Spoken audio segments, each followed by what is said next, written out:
So just two injuries of note, Coda Martin, an ankle, and Lucas Kroll, a tailbone. Nothing that I expect to be, season ending or anything like that, but we'll see. Coda Martin's probably the one we got to evaluate a little bit more before we know for sure. And Dennis, was that a way to put pressure on Lutz? If he makes it, no sprints, and if he misses it, he runs? Yeah, absolutely. We did it yesterday with the young guy and put Lutz in there today. And look, that's what this game's about, is being able to operate under pressure. You got 89 other guys expecting you to knock this thing through, or else you're going to be running some gassers. So it's good to see him knock it through, and from my standpoint, it looked like it was pretty much right down the middle, so that was good. I figured it was a tactic for you to finally have an excuse to stop running after practice every day. Well, I was hoping he made it. Did you call a timeout to ice him also? Yeah. Dennis, do you have any update on Demario? No, I mean, he's got a calf. We'll monitor him and see how it's going. I'm not going to get into any timelines, but again, it's not going to be anything that's really significant. Yeah, who all had veteran rest days? I don't remember exactly who it was. Tyrann Mathieu, I know, was one of them that had a vet rest day. Taysom Hill. There's 3 guys today that had vet rest days. Ramczyk. Come on, you guys that's the first thing you do when you get out here. You check and roll. You guys should tell me. No, I mean, there was like Trey Quan and Rashid. I didn't know what all those guys were. Dennis, where are we at as far as the depth at the safety position? Still something could come about, but Marcus May. Who would be that guy alongside Tyrann Mathieu? Is it Howden or is it? I think it's a good competition. I don't think we're at the point where we've made up our mind on any of those spots. I think this is the time of camp, and as we get into preseason games where guys begin to separate themselves a little bit, I think it's really good competition in that room, and I think it's, the evaluation process takes time, so we're not going to make any quick decisions, but I like the room. Has Jordan Howden put himself in that mix, maybe even quicker than you expect for a day 3 draft pick? Has he shown? Yeah, look, I think all those guys are in the mix,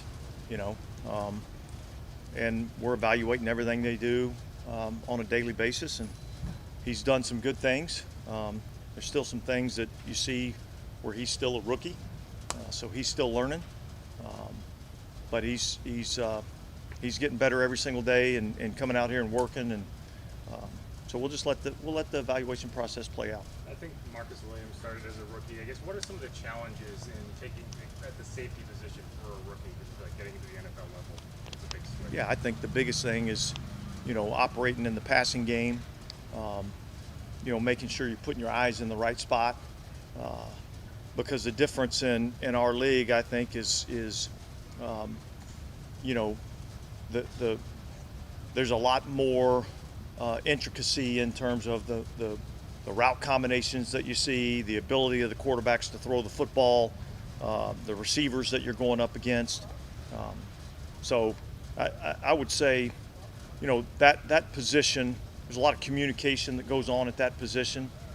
And so making sure, like, you're in charge of putting a lot of guys in the right spot when you play that position. And so that's a challenge. And then, being disciplined enough to do exactly what you're supposed to do on every single play, because in this league, when you don't, the offense takes advantage of it. Dennis, when you look at Ugo Amadi, would you consider him, I guess, obviously the more you could do, possibly, even though you're looking on the depth on the roster, he's noted as a safety, but a nickel corner, and also could be. Yeah, we've kind of worked him at both roles in terms of safety, nickel corner.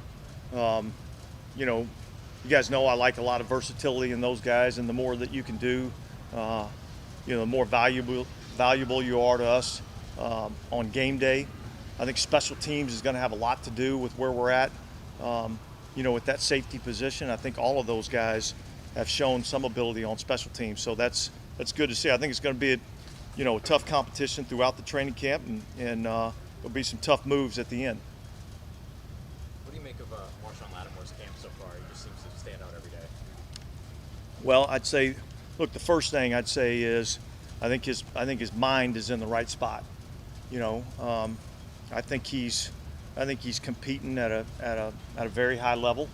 I think he's worked extremely hard on his fundamentals and technique, and I think he's gotten better throughout camp. And so, based on what I'm seeing right now, I fully expect that we're going to see the type of player that we've had here in the past, and that's encouraging for me as a play caller, because it allows us to do a lot of different things. And I've said before how valuable he is to our team and to our defense, and I like where he's at right now. How impactful about the decision to add Kirkland, obviously a local guy, Fletcher, LSU? Yeah, well, look, we've had him in on a few workouts on prior occasions.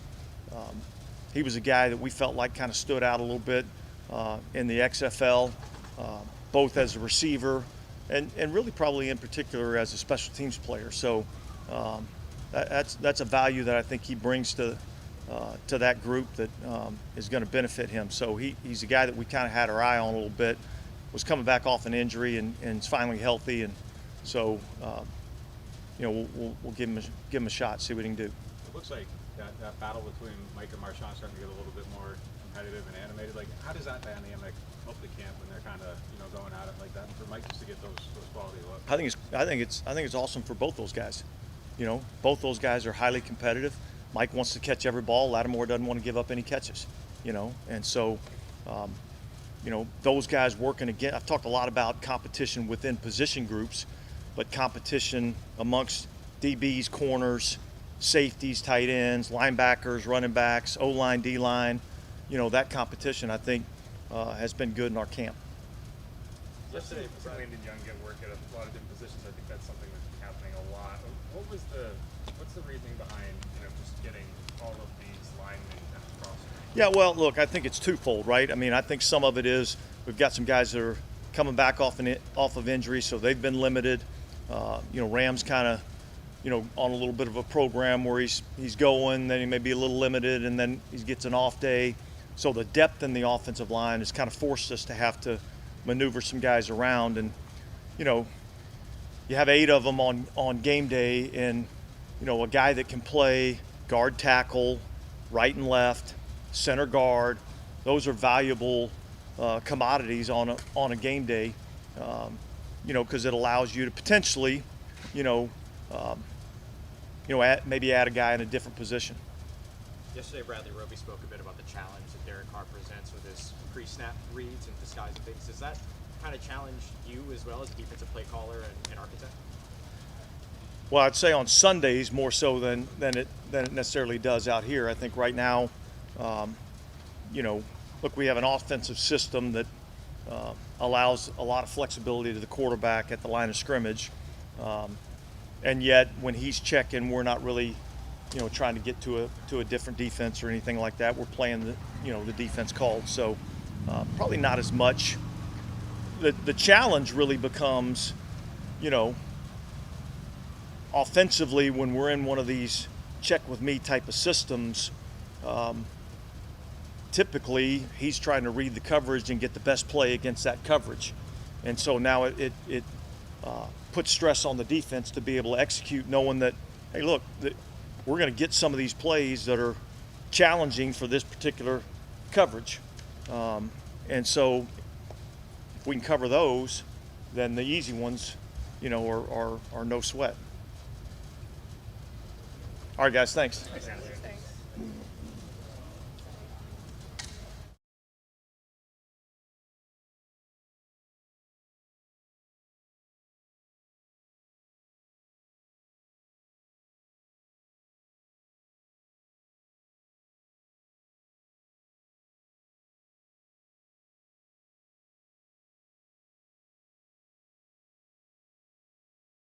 I want to start this by saying congrats to Zach Wood.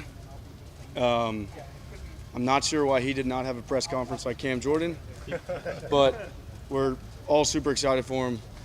Zach and I have been together for 7 years with New Orleans, and man, that guy's gotten better every year. And just I know Blake's super excited, and it's a long time coming for him. So I just want to congratulate Zach to you guys.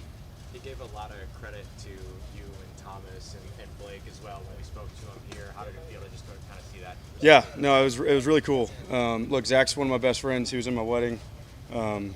Zach's friendship means a lot to me outside of football. Blake, Zach, and I are all really close, and I think that's important. I think this organization values keeping a battery together that, has shown works. We've made a lot of big kicks together, and obviously I hope that continues for, the duration of that. Sorry. No, you're good. This 63-yarder today, how did did you know it coming off the foot?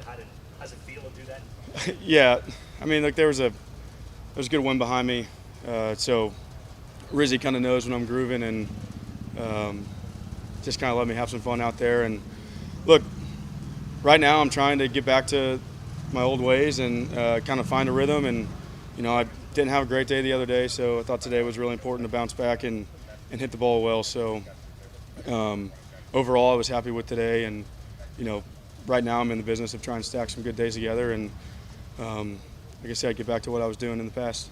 And Will, If you this talking makes sense, how aware are you of the competition with Blake as opposed to competing with yourself? Well, yeah, I'll say this first. Blake is extremely talented. You guys see it. We see it every day. He works hard. He's got the moxie to him to be in this league. So, look, you guys act like I don't compete with everybody every year, right? And that sounds cliche, but the first 5 years I was here, we didn't have competition, and I never looked at it that way. Right now there's about 64 other guys in the league that I'm competing with, and that's just part of the business. Obviously, it's a little more, close to home when a guy as talented as Blake is in the building. But man, we're making each other better, and honestly, I've enjoyed it. I feel like it's pushed me to be better, and it's been a fun competition. So we'll see how it plays out the rest of the Will, way. with the great day you had, was that like icing on the cake? Because peer pressure, whether you're running sprints or not, to come through. Yeah, I mean, that's fun, right? I think there's a lot more to the game than kicking 6 field goals in a row, right? It's easy to get a rhythm when you're snap, kick, snap, kick, snap, kick. But look, on game day, I'm sitting on the sidelines for 3 hours, and you might kick a field goal in the first quarter and the fourth quarter, and that's it. So I like that Coach has us doing that. I hope he continues to do it. I think it, it kind of puts pressure on you that you don't get the field during training camp, and I think that's really important. And so, yeah, I mean, that was a fun kick to make, and hopefully we string a few more together. Well, you say trying to get back to how you used to feel or back to your old ways, dating back to winter, spring. Have you felt as good as you did pre-injury? Yeah, look, I feel great. I felt great last year. Mentally, it was tough last year. I felt like I wasn't in the right headspace coming out of 2021, and I was a deer in the headlights. I felt like a rookie again. So physically, I felt great last year. Physically, I feel good this year. And really, it's a matter of getting back to that, mental game that I've always been so strong in, that I really take pride in. Well, did you know your official camp numbers? I'm sure you guys keep up with them. What are your official numbers? I don't know the actual numbers. I believe, so I've missed 3. I missed a 47 early on, extra point, and a 42 the other day. And I believe I was 26 of 29 going into today, I think. So somewhere in that area. I know I've missed 3 kicks. Those are the ones I remember, unfortunately. Well, you mentioned the battery, and just when you are working a new guy in there, like what is that process when they have Lou holding instead of? Yeah, it's different, and I give Lou credit. He's a good holder. Has not, me missing with him has nothing to do with him. The difference is it's just new, and so I got a little work with him in OTAs, and took us a little bit to kind of gel, but he's got good hands. He gets the ball down quick, so he's moving in the right direction. Getting comfortable with Zach and I, Blake Groupie and Blake Gillikin. Look, me being comfortable is everything, and that's something I'm trying to work with him right now. And like I said, me missing with him is not a detriment to him. It's me trying to get used to him again. But you mentioned Groupie, and how you're making each other better. Is it possible that he's one of the best 32 out there, Tim? Look, that's not for me to decide.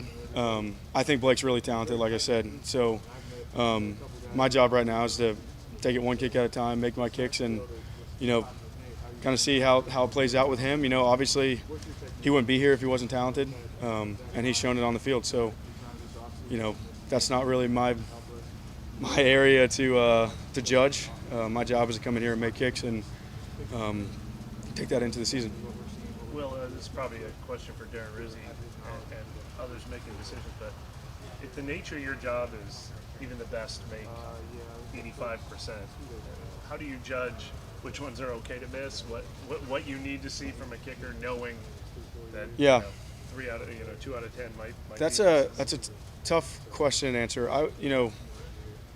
Like I said, there's more to it than just kicking 6 field goals in a row. Like today we end with a 62-yarder, and that's great. But I was getting a rhythm there, right? So it's just different. I think it's important to see how you interact with your teammates, how you carry yourself, how you can handle pressure situations. There's just so much more to it than kicking. And I try to, any rookie that comes in here, I try to, at least give a little knowledge in that area.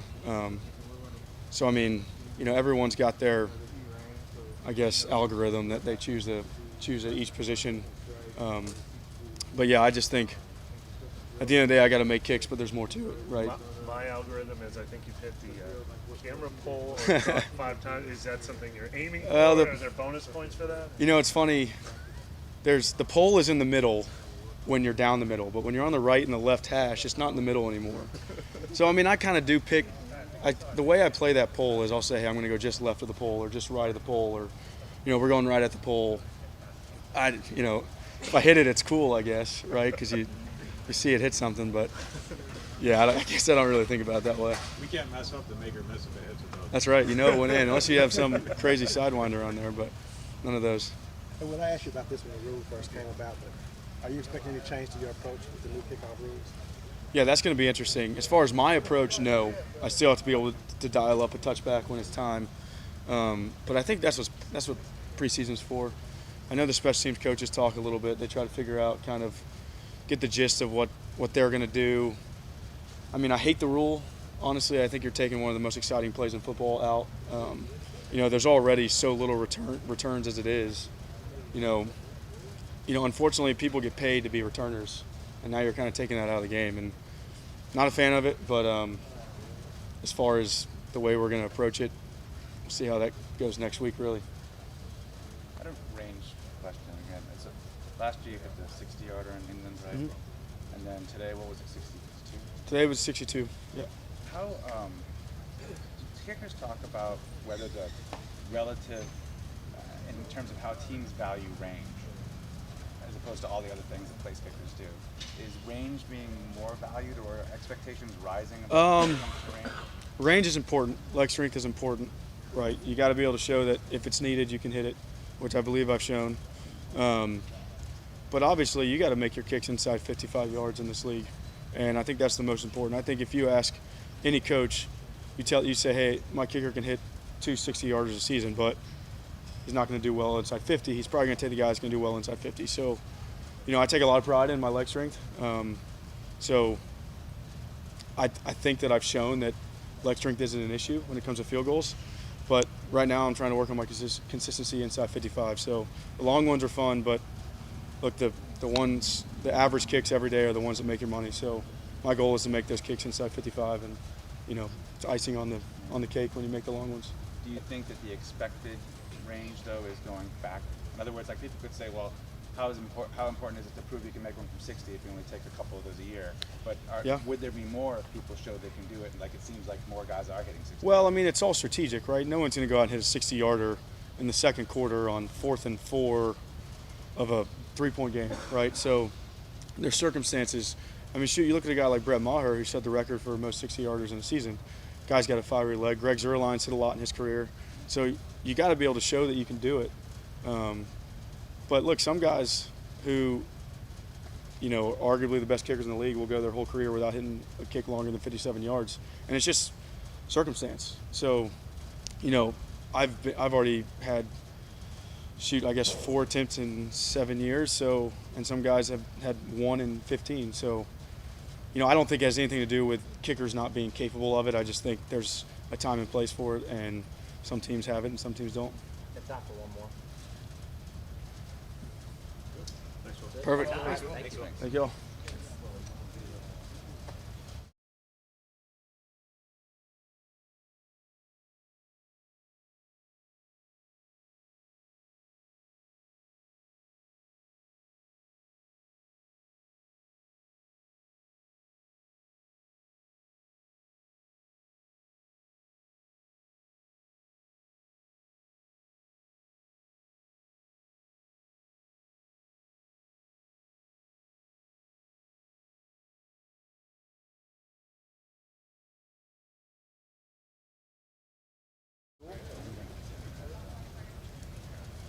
Happy Sunday, everyone.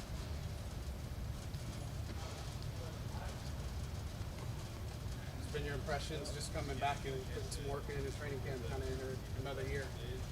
Yeah, obviously, year one went down. I learned a lot over that year. I knew what I needed to work on coming into my second year. Kind of just trying to keep on building throughout every day, trying to attack it and trying to, make that 53-man roster when the cuts happen. How more comfortable do you feel just doing the everyday things in addition to special teams and stuff? A lot more comfortable, especially this offseason helped a lot, especially understanding the defense and knowing what the special teams coaches are looking for. It's something that I've been working on over the offseason so that when I came back, I was ready to go. I mean, you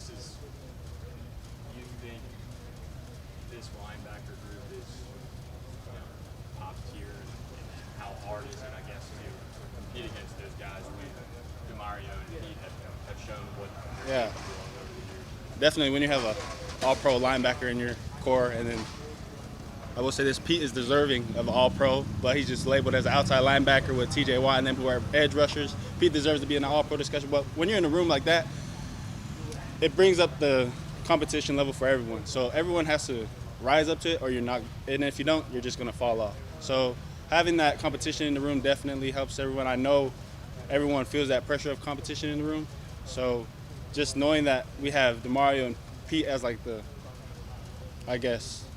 what we're supposed to look at, we got to bring our A game every day. There's no days where we can slack off or have a mistake here. We got to rise to that level. What have you kind of learned from DeMario just being around him? Being around Mario, his presence is his leadership, He'll come up to you and correct things. He'll come up to you and say what you need to work on. But just being around him, you can sense that everyone rallies around him. And hopefully one day, as I continue my career throughout football, I can, have people rally around me and have that, confidence to lead everyone. Losing a guy like Andrew, I mean, he's been around, huge veteran in this room, just impact of not having him around you. That's my guy, Andrew. Andrew's another undrafted guy, and throughout the whole last year, I've always asked him, how does this work? How does this work for undrafted people? How does the pay work? And Andrew, basically was a model for me in terms of how undrafted people get to sustain themselves in this league. So definitely going to miss Andrew, and especially all the energy he brought to practice. Having siblings in the league, do you ever communicate with them and share with them? Right now, it's rare that we speak, as weird as that may sound, but we're also locked into camp, and if we do, it's just like checking up on each other. We rarely even talk about football when we're all around each other.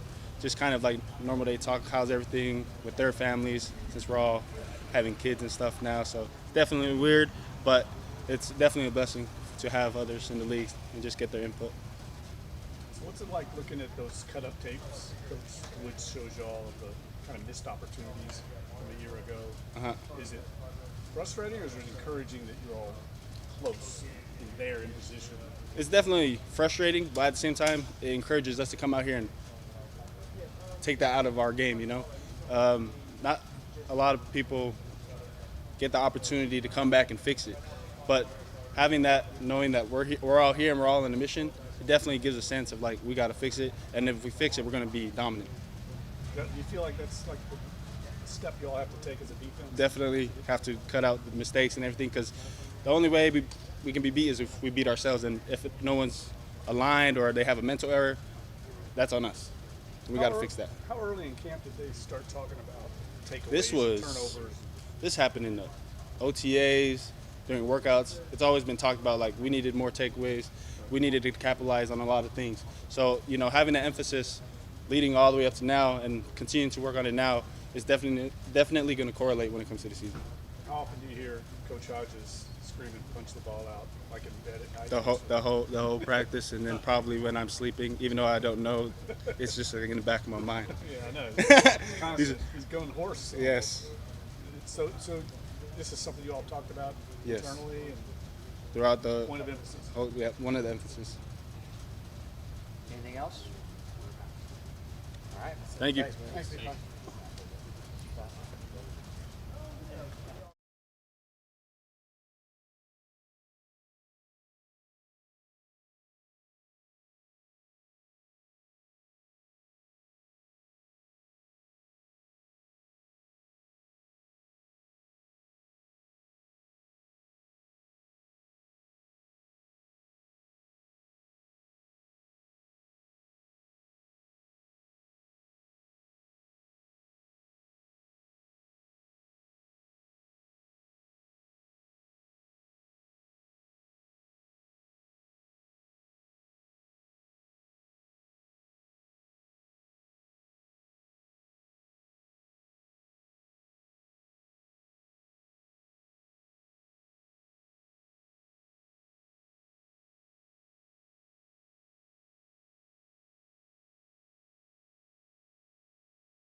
What's up? What's up?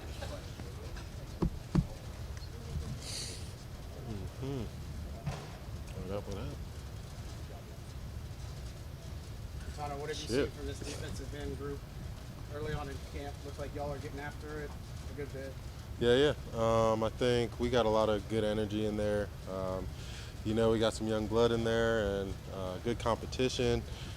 New coach, he's really inspiring. Just a really good, positive thing to come back to in the meeting room, and he's teaching us a lot about the game. He's been in it for a while, so.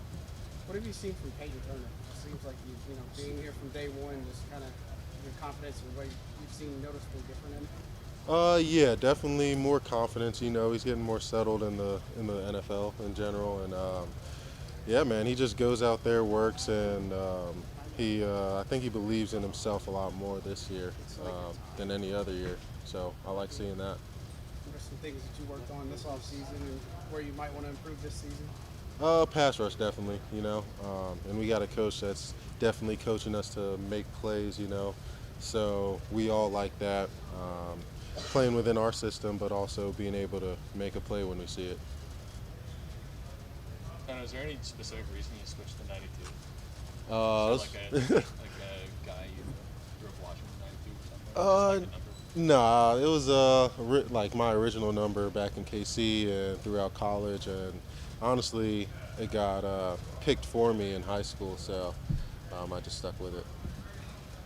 Yeah, 92 is not like, I guess it's like iconic number. Yeah, I mean, yeah, Reggie, yeah. No, there's a lot of iconic 92s, I'm trying to make it a little bit of my own, Yeah. What's your impression of Brian Brzee? Great kid. First off, really good kid, and he's trying to absorb everything from that room, from Cam Jordan, me, some of the older guys in his position, Roach, and just a guy who takes film seriously. Really good rookie. How does he take film seriously? Well, he watches it, he learns off of other people, not just himself. The coach will be correcting him, but you'll see him asking questions on somebody else being corrected. So you like to see that. What's it like having a former teammate, Caleb Saunders, on the line with you? It's actually Colin Saunders. He'll remind you for sure. But nah, it's great. His energy, 2 rings. He got 2 rings on him, and it's fun having him in there. He's definitely somebody who comes to the room with a lot of energy, a lot of just comedic relief, we could say that, and yeah, he's just a great guy. Banky? Yeah, Sir Banks, King Bank. It really came from his high school highlights. The bank is kind of like it's a dead leg move when you're playing running back. When you stop, make somebody miss. That's a bank. So he was doing that a lot in high school, and it just followed with him. He takes that in a pass rush and his game. He's doing that as a running back in high school, or doing that as? Yeah, he was doing that as a running back in high school, and he's transferred that into his pass rush moves, and he's kept it. Do you have a link to that footage? A link? Hey, he does, bro. Ask him. I'm telling you, he's got a link to his linebacker tapes in KC, like every single play, every running back play in high school. He keeps that on him. You made the decision to return to the team this offseason, if I have my timeline correct. What was it that brought you back? I just love it. I love it here in New Orleans. I love the team, obviously. Cam Jordan, great vet. Learning from him. I'm learning from the guys we have in our room. And, yeah, I just felt like it was a good environment for me. And I like coming to work every day here, so I'm not going to change that. Does the scheme and all that kind of play into you? You feel like it plays into your strengths and everything? Yeah, for sure. They play me outside. They play me at the 3-tech. They just put me where I can make plays, so I like that. At this time of year, to what extent do defensive ends feel it's their responsibility to improve the offensive tackles? And could you speak, if at all, could you speak in context of Trevor Penning and the team trying to develop him? I mean, I can't speak for him, but I know us in our room, we definitely see it as iron iron sharpening iron. We got a lot of good offensive linemen, one being Trevor, and he's definitely been learning every day. You see him coming out there and you see like great plays out of him, like really, really great plays, and that's usually a bad play for us. But you know, you got to remember like that's your teammate, and you like to see that. But I think it's just kind of like an ironing thing, or yeah, iron sharpens iron thing. Come out and work every day. What do you mean? Can you give us an example of great plays? 'Cause maybe it's not as easy for us to recognize as it is for you. You know, experiencing it. Yeah, you know, just coming off the ball, run blocking. His run blocking is pretty, really good, and you know, he's working working on other areas of his game, and you see him developing and getting better at it every day. So, you love to see that. We've heard a lot from the secondary guys about things that Derek Carr does that makes stuff complicated for them. Is there anything that he does that complicates things for the defensive line? I mean, the dude is athletic. He's agile. I mean, I remember playing against him in the Raiders. He's just a good quarterback. I mean, I've really been focusing on the tackles a lot. So it's like when I get back there, I just see red and, you know, stop. But in my head, I'm hitting him, you know. Yeah. What's the excitement level going against your former team? Oh yeah, I'm excited. I mean, yeah, camp got me not even remembering what day it is, but no, I'm really excited. Me and Colin have talked about it. It's just something we've never gotten to do, you know, never play against our own offense, and be seeing a whole bunch of guys I know, you know, Travis, all them, definitely be good to catch up and stuff, so I'm excited. How tough has it been just to deal with the temperatures of this camp in particular?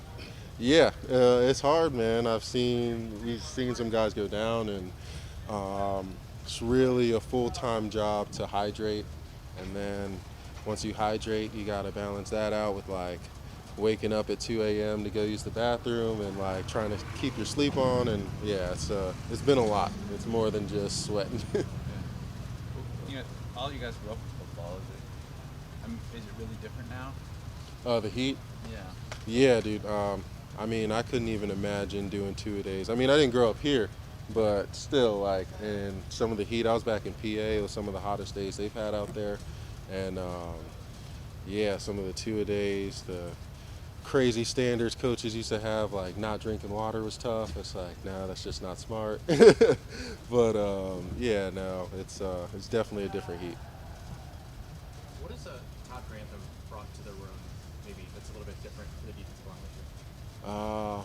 Number one thing I think is just positive energy. It's like they're reinforcing our guys, telling us how great we are and great we can be. And one thing he really coaches on is us making plays. You know, it's not necessarily always, or you want to always be right, but if you can make the play, make the play. You know, where I see like. I think that's where we're growing in seeing plays and trying to go get them instead of just trying to be right all the time, you know? Yeah. All right. Thanks, Mike. Yeah, thanks. Appreciate it.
That's like a. Y'all just that's gotta like a stop huge taking honor these right sound now. bites, boy.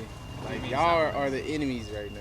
What, like beignet sound bites? Yes. Oh, And if somebody talk to me again or say beignets or beignets to me again, golly. Okay, I'm ready. I don't know why people like to say things that I don't like and think that's the way of getting my attention for something. It's just weird. All right, go ahead. I'm sorry. Go ahead. What would be the soundbite that you'd want? Nothing. Nothing at all. Nothing. I want to disappear. That's it. Play football? Heck yeah. If I could play football, be successful, and not be known, whew, that would be a dream, honestly. But yeah, go ahead. Jamal, can you talk about, obviously, like the announcement of Alvin Kamara's 3-game suspension, how that changes your perspective of the game, and then also just the running back depth in the room? It doesn't change nothing of what I was here to come and do. I just came to just be a good teammate, do my job, and just perform at my best. So that's pretty much it, I got to say on that. So. Do you look at those first 3 games that this is going to be a time, there might be more of a rotation, obviously, once Alvin's in there, but those first 3 games, you might be getting it a bunch. Do you look at it that way? No, I just, like I said, just go in, do my job, do every game, like every other game, and just perform at the best of my abilities. So that's pretty much it. Talking about the sound bites, after the Saints put out that clip of you saying to bring anime stuff, seems like everybody's bringing something. Is there such thing as too much anime stuff? No. It's pretty funny, honestly. I enjoy it just because it gets my attention. It's what I like. And people think I'm really faking about me liking just anime stuff. So let me say this again. Whatever you think you know about NFL players or you think you know what we are, you don't know me because I'm not that. I'm literally just a nerd. I literally play football. I'm good at football, but yet I know what I like, and that's anime. That's my social life. That's my off the field thing. This is work for me. This is work. Like people think we just playing a sport and all that. It's work. It's a sport. I love it. I'm grateful to do it.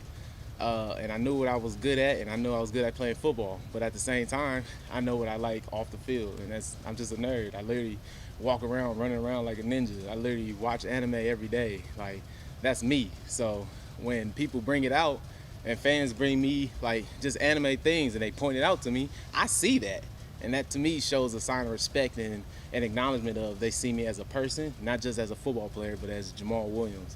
And if I feel like you just see me as another number on the field, or you just see me playing football and you yelling out my name, but you just want the signature, we really don't have a connection like that, you know what I mean? But when you actually bring something of my interest of anime, and it may be for you, you may bring it out just for me to sign that, I'm down for that because you brought something that interests me, you know what I mean? So, and there's some people who don't even know nothing about anime, but they still bring it because they understand me as a person. You bring anime, you're my first priority. And then people be looking at me crazy for passing them up. Wow, there's somebody who got a fun pop of Sasuke or Naruto or Luffy or Morogeku. Yeah, some of y'all don't even know what I'm talking about. Exactly, that's exactly what I'm talking about. So if you don't know what I'm talking about, then I ain't for you. That's all. But once I get through all my anime fans, I get back and I try to sign as much as I can for anybody. I'm literally the last person that be out there signing, honestly. But I got to get to the people who respect me as a person, who don't just see me as a football player. They see me as a person, Jamal Williams, and as Jamal Williams, the football player. But once you respect me like a real person, not just what I do, then I have a different type of connection with you, and then you become my first priority. So that's it. What's the best thing you've gotten so far? Oh man, I got this hat. I got a fanny pack. And the crazy part is I make people sign them. Like I make them sign it just because it goes in my game room, honestly. It goes in my house. Those are my aesthetics in my house. Just people giving me stuff and I just put it all around my house, on the floor, on the counters, in the windows. I put them everywhere just because to me that's a connection that forever be built for me. We don't play football for long, but just making connections with fans of them bringing me stuff that I can hold on forever and just hold it just for memories is something that holds deep to my heart. So what initially piqued your interest in that genre? Again? What, anime? Mm-hmm. Just growing up with it. Naruto, watching it from Cartoon Network, and that's pretty much it, really. Like, even when I was little, I didn't really know what I was watching yet until I got older, and I was like, oh, snap. So that was anime this whole time I was watching. So, but it's just growing up and just learning, you know what I mean? but I just loved it since I was a kid. I just love the lessons you can get from it. From it may be dramatized or overization of like adversities that they go through, but I can still take what they go through in anime and reflect it into my own life, because we all go through adversity. We all go through things, but they give me a lesson of just always having a half full mentality. You know what I mean? Even when things are going bad, you can still think positive to make the outcome be better. You always can make your results better, and you can always control your mindset. You don't have to be negative when negative things happen. You can stay positive. You can keep yourself motivated, because the more you stay motivated, things will change. So just have a strong will in your mind and to believe in yourself, and that's all you need in life. How many times have you been to Japan? Once. I'm an inside man. I'd rather stay in my house than anything. So a vacation to me is just never leaving my house if I can. Shoot. I'm watching anime. I'm watching anime. Yep, anime, video games, that's pretty much me right there. Jamal, how much did that half-full mentality play into that last game of the season last year? It was such an emotional moment for the Lions and the win against the Packers. Did that half-full mentality play a big role in that? Well, one, I didn't know what was happening. I told nobody. Don't tell me nothing about the game. I didn't watch the game, so my motivation was never going to be faltered by what was happening in another game. You know what I mean? So I just want to make sure I just had my mindset right for my teammates and letting them know that I'm going in with the mindset that we going to the playoffs if we win this game. So, and then I had just adversity, family deaths in my family that was just recent. And just coming up to that game was just a lot that I just felt like I had a great game. I did a lot, and I just felt like I just represented them well. And so after we won and all that, they was just the first people to come to my mind at the time. So I have no shame of just showing my emotions of when things are going through, because everybody got them. So that's all. Was there anything about the way that maybe the New Orleans Saints organization presented itself to you over the courtship of this offseason that maybe felt like there's that glass half full opportunity there? Oh, they just wanted me. That's it. We had no problems of what we wanted to come into contact with, what our deal was. We got it done, and then they brought me in and they tell me what they want me to do. Cool, let's get to it. So I have no problem with it. They came with me with so much respect. Like they wanted me to be there, want me to be here, and it's just been blessings being here. I just love the energy, just the motivation from everybody, just the constant challenge that everybody does for each other. And we're just iron sharpens iron. We're competitive, yet at the same time we all friends afterwards. But once we get on the field again, we're competitive again. And that's what I love about it. We can switch it on and off. Like there's no beef off of the field from when we on the field. You know what I mean? And that's what I love about this team, is just everybody's a competitor.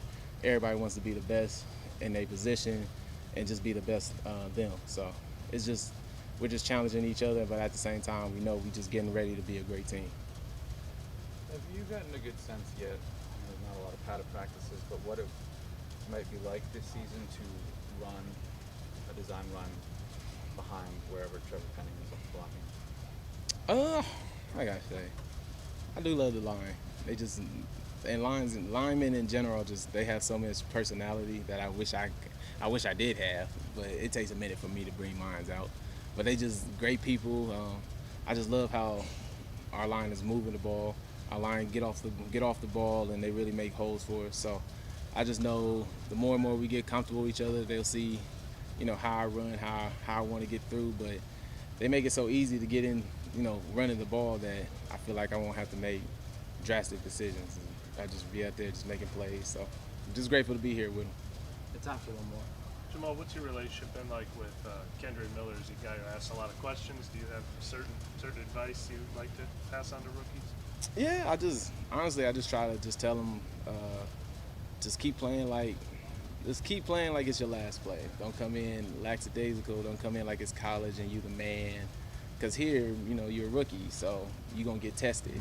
And if you're not ready to get tested every day by players, then it's gonna be a little hard for you. Like practice is gonna be a little long for you. You're gonna dread certain times, but those are the times in your head where you gotta have the mental battle with you to know that you can do it. Keep stressing, keep running after the play is done. Be the last person and make defenses like give up on the ball. So just just tell him just keep the effort going. He's doing great. He's doing awesome. It's just him just understanding you just got to keep that effort 100% of the time. Every time you get a ball, 100% effort. You know what I mean? Finish 100% effort. That's all we just trying to tell him. But he's doing great. He's learning it. He's picking it up. I'm proud of him, have him as a teammate. Like he's no egos, nothing like that. He takes everything that me and AK tells him. So I'm just grateful to be here with him, try to help him on his way, on his football career, and he's doing a great job, though. Thank you. Yes, sir. Y'all have a blessed day.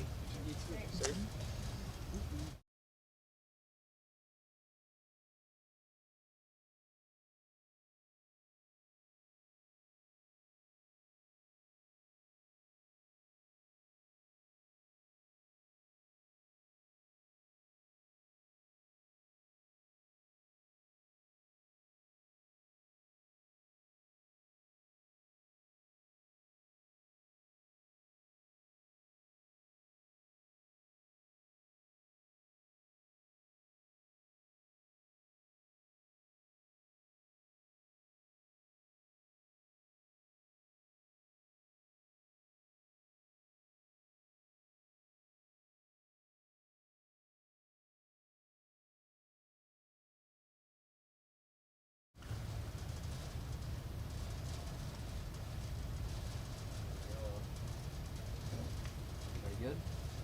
Yep.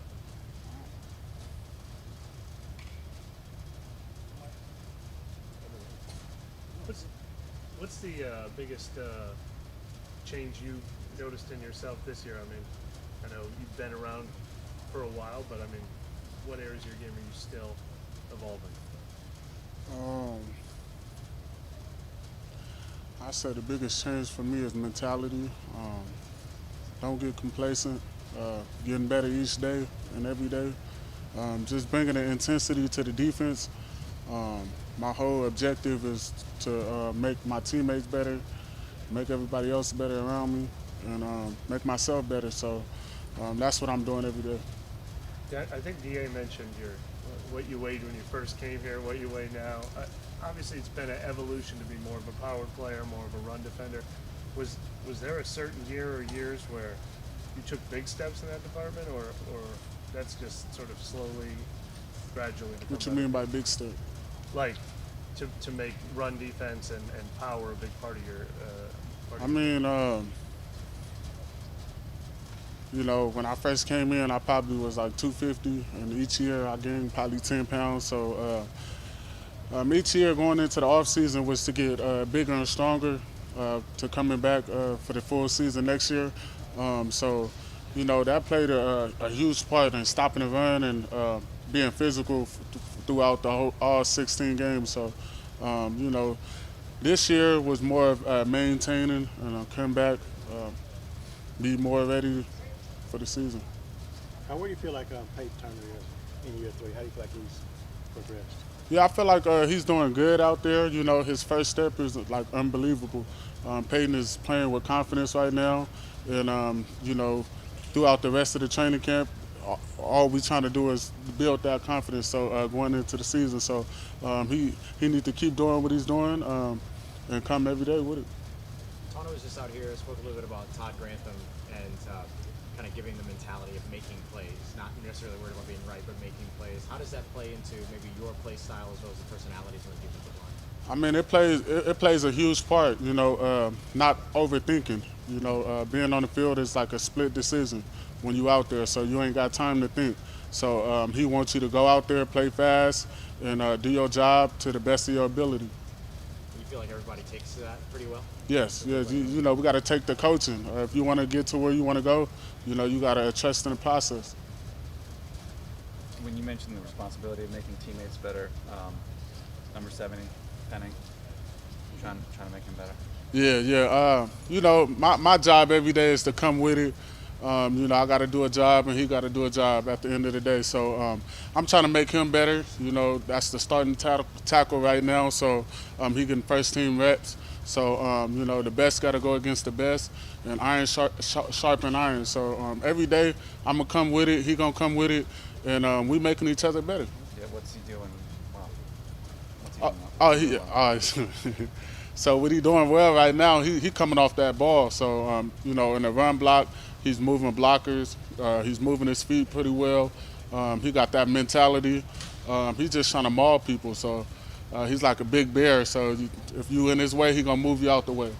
I've seen you win on some passing sets, though. I mean, you know, we making each other better. I won some, he won some. So, you know, each day we got to come with a different mentality and try to change up for the next rep.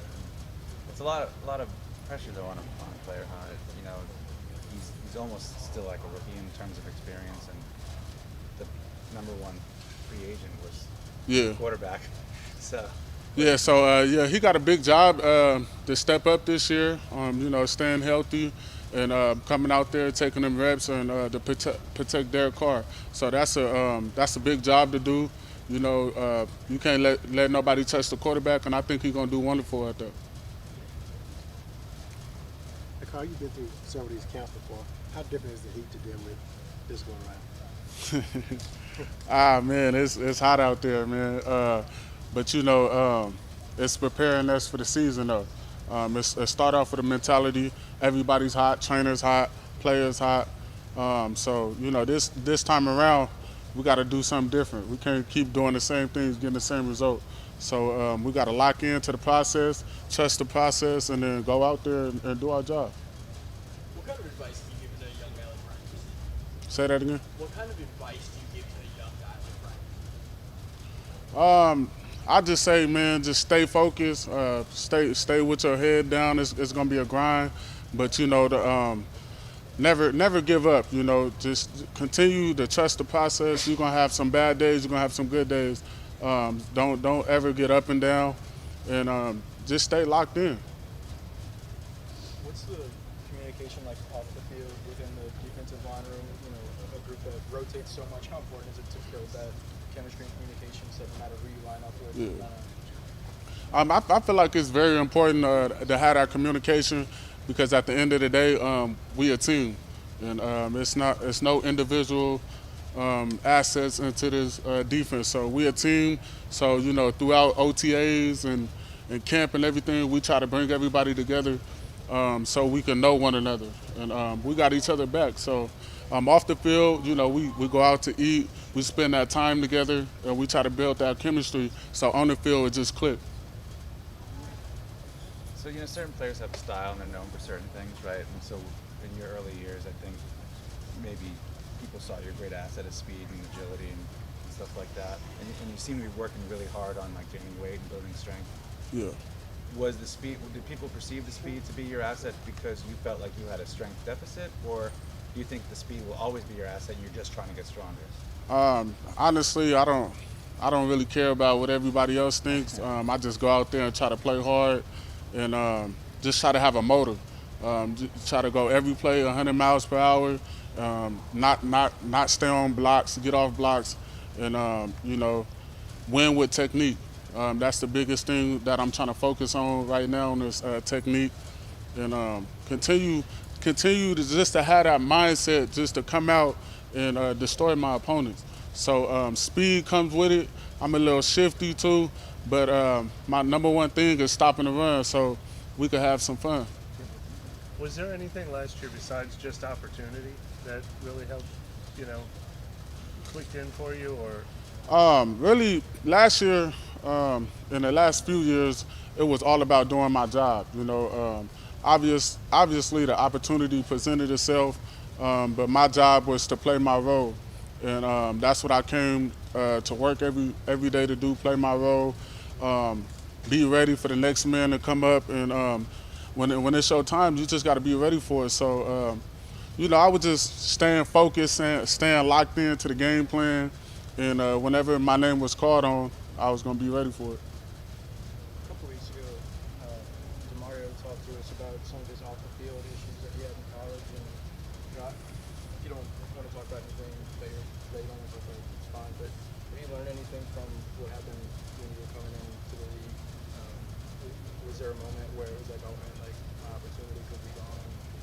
What have you learned from that? Really, honestly, you know, I heard about DeMario's story in college, it's crazy because I had a little incident in college as well. My freshman year when I first coming into college, I was about to be late for class, and then I took a bike, and I was like, I'm gonna borrow the bike and bring it back after class. I didn't want to be late. So as soon as I got on the bike, made it to class, then that split second, they called me like, hey, you took somebody's bike? So I learned from that, everything could be gone in a split second, and moving forward, that was a big learning lesson for me because coming from Sacramento, California, moving into Wyoming, I had to change. I couldn't go into college the same person, and I couldn't leave college the same person I went in at. So I learned that, you can't make the wrong decisions, and it's always going to be eyes on you. So you got to just stay focused and do the right thing. Anything else? Appreciate y'all. You grew up in Sacramento? I don't think.